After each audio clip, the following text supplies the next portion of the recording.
Eu sou Sabrina e somos alunas da ESANC, do curso de Design de Moda. Atualmente estamos no 7º semestre e vamos falar referente à participação das mulheres na política. Oi, boa noite. Meu nome é Marcela, estudante de Design de Moda do 7º semestre.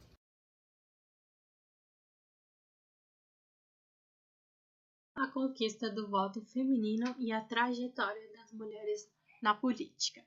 Então, antes das mulheres serem reconhecidas como cidadãs políticas, enfrentamos séculos de exclusão e de apagamento. Há mais de 100 anos, as sufragistas americanas conquistaram o direito do voto feminino, trazendo uma grande importância, pois foi responsável para iniciar esse debate sobre o papel da mulher tanto na sociedade quanto na esfera política. O direito ao voto foi uma conquista histórica, resultando de muita luta e organização dos movimentos feministas no século XIX e início do século XX. Na América, após a Primeira Guerra Mundial, o voto foi validado no ano de 1920, mas ele foi somente para mulheres brancas, sendo validado somente para mulheres negras em 1960, com o avanço das leis dos direitos civis. Quando se iniciou esse processo de votação, tinha alguns requisitos a serem cumpridos. São eles: alfabetização, conhecimento sobre Constituição, autorização do pai ou marido e pagamento de imposto. Já no Brasil, o voto feminino foi conquistado oficialmente em 1932, com o Código Eleitoral Provisório. Mas mesmo depois disso, o acesso real à política continuou limitado principalmente para mulheres negras e pobres. E também o voto ele era facultativo, então as mulheres não eram obrigadas a ir lá e votar. Foi no ano de 1965, com a reformulação do Código Eleitoral, que o voto feminino passou a ser obrigatório, estabelecendo a igualdade entre o homem e a mulher. Atualmente, todas as mulheres têm o direito de candidatar-se a cargos públicos, como vereadora, deputada, prefeita, governante e presidente, em condições iguais aos homens. E também é tido o direito de atuar de forma ativa na vida política e social. Então, podendo se aprofundar, dirigir partidos políticos, sindicatos, ONGs e movimentos sociais. Ainda assim, hoje, segundo o TSE, que é um banco de dados, as mulheres são a maioria da população e do eleitoral, mas representam apenas 18% dos cargos no Congresso Nacional. Além da subrepresentação, as mulheres políticas enfrentam preconceito, violência de gênero e deslegitimação de suas capacidades. Ou seja, a conquista do voto foi só o começo de uma luta muito maior, a luta para ocupar e transformar os espaços do poder. No ano de 2009, o Brasil ele fez a legislação, começar a trazer mecanismos para trazer mais mulheres no ambiente político, e a lei número 1034, que exige a cota de 30% de candidaturas femininas nas leis proporcionais. Somente no ano de 2010 foi eleita a primeira presidente do Brasil mulher, então após 120 anos de presidente homens.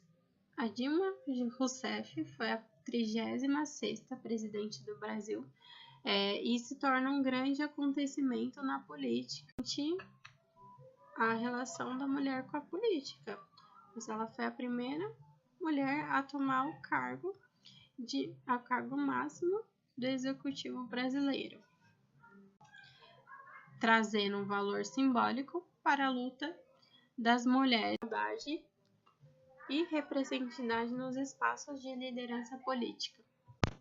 Eu queria também dar uma ênfase referente ao papel de mulher na política, porque assim, o banheiro do Senado, né, do plenário do Senado, ele foi construído em 60. E depois de 55 anos que ele foi construído, que ele foi construído também um banheiro feminino. Então, antes só tinha somente masculino. Algumas senadoras, elas tiveram que falar que elas, para elas usarem um banheiro, elas tinham que atravessar a rua e ir no restaurante. Então, somente no ano de 2015 que foi tido o primeiro banheiro feminino no Congresso. Por esse motivo que sempre construíram barreiras nas políticas. Então, como atuar lá, onde tem um papel construídas as leis, se não existe nenhum banheiro para usarmos, mulheres usarmos? Onde está o incentivo à mulher na política? Nenhum dos direitos nos foi dado. Cada conquista das mulheres foi arrancada com coragem, resistência e luta coletiva. Fica aí a mensagem de reflexão para vocês. Bom, completando o que minha amiga Sabrina falou, o que a gente precisa entender sobre o papel das mulheres na política é que existem algumas estruturas que apoiam essa desigualdade de gênero, e uma delas é o patriarcado.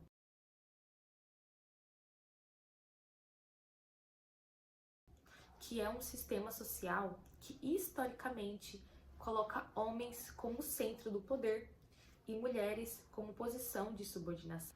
E esse sistema atravessa diversas esferas: cultura, família, economia e, claro, a política.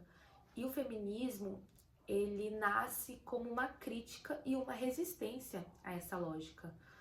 Não queremos apenas mulheres na política, queremos mudar a forma como o poder é exercido.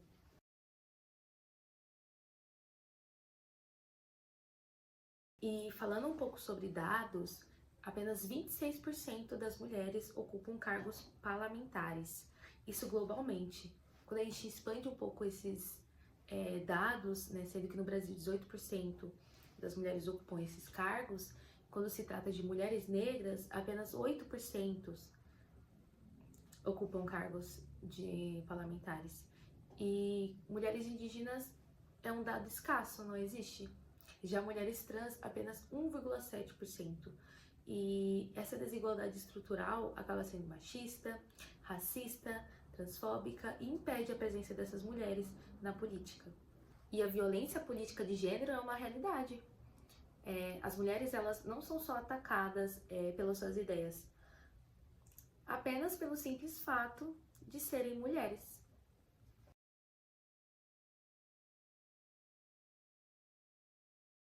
Segundo as filósofas e ativista Angela Davis, Silvia Federici, mostra que o capitalismo e o patriarcado, eles andam junto.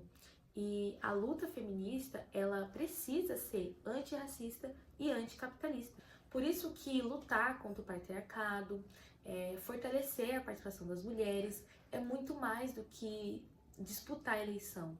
É reinventar a política para que ela de fato seja democrática e inclusiva. Eu espero que com essa apresentação fique ainda mais claro de que a presença das mulheres na política é resultado de muita luta e que essa luta precisa continuar até que todas as estruturas de opressão sejam superadas. Não basta que as mulheres ocupem espaços, é preciso transformar as estruturas que nos negaram esses espaços por séculos.